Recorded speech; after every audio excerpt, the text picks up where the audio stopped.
E vamos agora falar sobre o caso Queiroz. Nós estamos em contato com Leonardo Pantaleão, que é advogado criminalista e membro da Comissão Especial de Direito Penal da OAB, da Organização dos Advogados.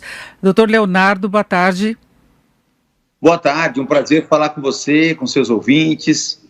Doutor Leonardo, tem a polêmica colocada aí dessa prisão domiciliar de Queiroz e, mais do que isso, a prisão domiciliar da esposa dele, que estava foragida há 3 semanas. Eles vão usar tornozeleiras, foram retiradas as linhas de telefone, cortadas as linhas na casa, eles não podem ter contatos com outros investigados, mas é uma situação mais confortável, que leva a questionamentos, inclusive, em relação à situação de outras pessoas que estão doentes, que estão no sistema prisional e, particularmente, em relação a esposa dele, que tem muito a falar, né? Porque ela era a ligação aí em vários casos que estão sendo investigados. Eu queria saber sua avaliação em relação a essa situação. Olha, essa é uma situação bastante inusitada sobre alguns aspectos, porque ela acaba, de alguma maneira, contrariando até a tendência do próprio Superior Tribunal de Justiça. Embora, aqui é importante fazer uma ressalva, em relação à substituição da prisão preventiva do Queiroz para a prisão domiciliar, existe a previsão legal, sim, de que aquele indivíduo, aquele cidadão que esteja acometido de uma doença grave, devidamente comprovado, isso tudo é examinado pelo Poder Judiciário no momento em que a defesa faz esse requerimento, possa ter a sua prisão substituída para a modalidade da prisão domiciliar. Isso é uma previsão legal e isso encontra realmente respaldo na lei. O que causa espanto é que a jurisprudência, a decisão dos tribunais, de uma forma geral, ela não tem esse caráter tão benevolente. A jurisprudência, ela costuma agir de forma contrária. Nós dizemos até que é uma jurisprudência um pouco mais punitivista. Ela vem na ideia de que essas substituições são algo assim extremamente difíceis de acontecer, raros de acontecer. Mas a previsão legal existe. O que nós temos aí de mais inusitado é a questão relacionada à esposa do Queiroz, que se encontrava foragida. Aqui também uma observação importante. A lei não impede que a pessoa foragida possa ter o seu habeas corpus analisado. Não é obrigatório que a pessoa se recolha ao sistema prisional para só depois ter o seu pedido analisado pelos órgãos imediatamente superiores na justiça. Porém, também da mesma forma, não é usual que, pela jurisprudência, alguém foragido consiga obter essa substituição da forma como aconteceu. Então, esses aspectos é que causaram realmente uma estranheza dentro da ordem jurídica no Brasil no momento. E chama a atenção que ela apareceu logo depois e ela não se apresentou ainda para colocar a tornozeleira, para passar por todos os procedimentos que são necessários num caso como esse. Ela foi diretamente para casa. Agora, eu queria saber quais seriam as condições deles voltarem para a cadeia, se há condição de recursos, e principalmente no caso dela, porque foi decretada a prisão exatamente porque ela teria muito a falar, um envolvimento direto no caso das rachadinhas, inclusive com o emprego, não é, dos assistentes que dividiam os salários, que repassariam esses recursos. Como é que se pode ter algum recurso nesse caso? Olha, aqui tem que ficar muito claro que essa decisão do ministro Noronha foi uma decisão liminar. O que significa isso? Foi uma análise individual feita por ele no exercício agora da presidência, durante o plantão judiciário agora do mês de julho, mas essa decisão ela será analisada, e aí sim será convalidada ou não, pela turma julgadora do Superior Tribunal de Justiça. Então nós teremos ali outros ministros que vão analisar o mérito desse habeas corpus. E isso significa que na decisão colegiada, eles podem sim rever essa liminar que foi concedida ao Queiroz e à esposa e cassar essa liminar, fazendo com que a situação de custódia, de prisão que se desenvolvia até esse momento seja restabelecida. Então é perfeitamente possível que isso ocorra, que essa decisão seja alterada, ainda até mesmo no âmbito do STJ, para que seja restabelecido a prisão nas unidades prisionais, tanto do Queiroz quanto da esposa. Agora, isso pode demorar pela fase atual? Demora um pouco, porque, como eu mencionei, hoje o Poder Judiciário encontra-se em recesso. Então ele volta só a partir do mês de agosto, onde esses assuntos mais urgentes virão à tona para ser julgado de maneira colegiada. Por enquanto, só está atuando em forma de plantão. A informação é que ela teria até 5 dias úteis para colocar o equipamento, a tornozeleira, o que leva a questionamento, inclusive, sobre esse isolamento que foi determinado a ela, que ela ficaria em liberdade para poder cuidar do marido, que também é uma citação aí que chamou a atenção, não é? É uma situação que chama atenção, até porque, pelo que foi divulgado, ela não estava com ele permanentemente na casa em Atibaia. Portanto, não havia ali, talvez, a necessidade de cuidados mais próximos, né, dela em relação a ele. Mas foi uma análise que o ministro Noronha fez e que isso certamente vai ser reavaliado pelos demais integrantes do Superior Tribunal de Justiça, da turma definida para julgar esse caso, assim como, eventualmente, nada impede um recurso para o Supremo Tribunal Federal, para que o Supremo Tribunal Federal também avalie, convalidando ou não essa medida que foi determinada.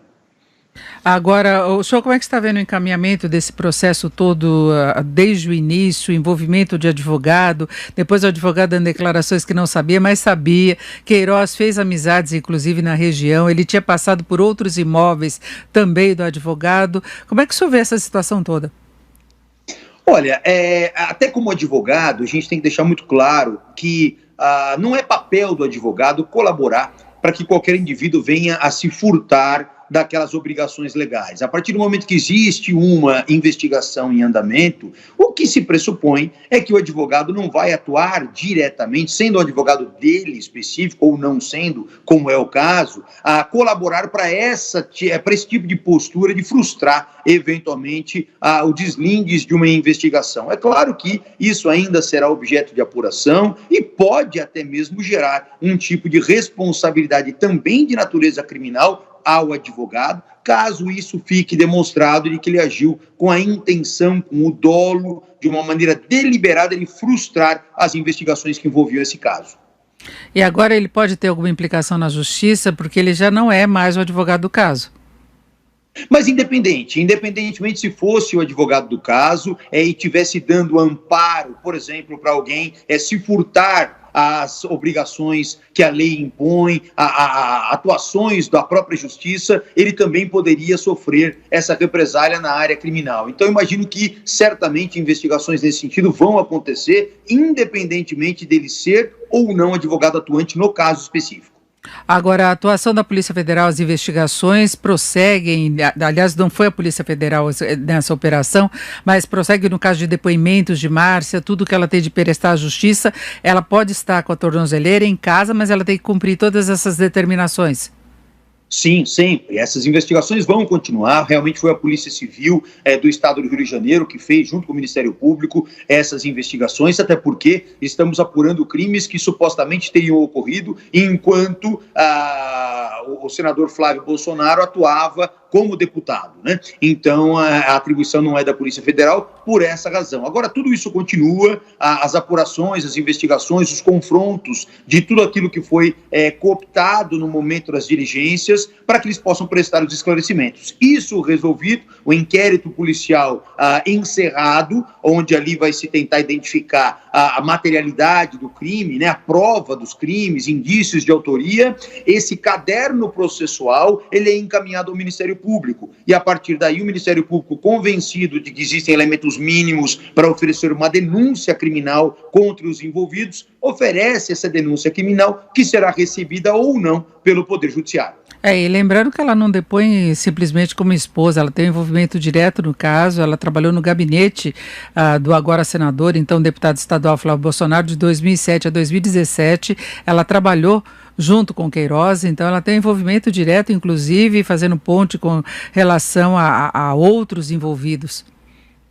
Sem dúvida, então é alguém que tem muito a esclarecer. Agora, por outro lado, também nós não podemos perder de vista que a Constituição Federal assegura o direito à não incriminação, a não produzir provas contra si própria. Então, eventualmente, tanto ela quanto o Queiroz, querendo permanecer em silêncio, é um direito, eles podem permanecer em silêncio, e esse silêncio não pode ser interpretado em desfavor deles. Então, aí competiria aos órgãos da persecução penal, tanto a Polícia Civil quanto o Ministério Público, identificarem outros elementos que levassem ao convencimento da autoria do crime. E vale lembrar que o Ministério afirma que o gabinete de Flávio Bolsonaro na Alerj movimentou um pouco mais de 2 milhões de reais para Queiroz. Desses 2.445.000 vieram, de acordo com as investigações, de proventos de Márcia, e os promotores sustentam que ela recebeu, nos 10 anos em que foi assessora de Flávio, cerca de 1.100.000. E há suspeita de que Márcia foi, no entanto, uma funcionária fantasma, já que ela nunca foi buscar o crachá dela no departamento de credenciais da Alerj, e os documentos apreendidos na casa da Márcia demonstram que com esse dinheiro ela pagou despesas médicas do marido.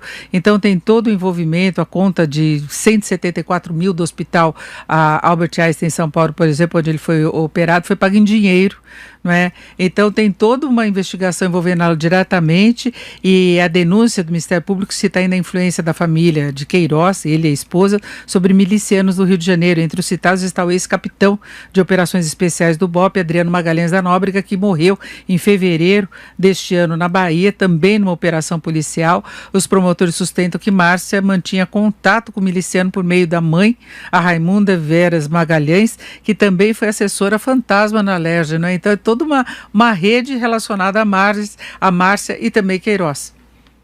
É verdade, tudo isso está sendo apurado, como desdobramento desses elementos indiciários, pode surgir numa acusação formal do Ministério Público, pedindo a condenação de todos eles, pode ocorrer inclusive, além dessas questões atinentes à rachadinha, que poderia caracterizar até comprovando que ela era uma funcionária fantasma, algo nesse sentido, até um próprio crime de estelionato contra a administração pública, mas nós temos, além disso, nós temos as questões atinentes à organização criminosa, pode ser uma lavagem de dinheiro também. Então, o espectro de crimes que podem ser cumulados numa denúncia criminal em desfavor das pessoas ora investigadas é bastante grande, que pode chegar a uma dosimetria de pena, em caso de condenação, também bastante significativa. Perfeito, nós ouvimos Leonardo Pantaleão, que é advogado criminalista e membro da Comissão Especial de Direito Penal da OAB, a Ordem dos Advogados do Brasil. Doutor Leonardo Pantaleão, muito obrigado, uma boa tarde. Eu que agradeço, até uma próxima oportunidade, uma boa tarde.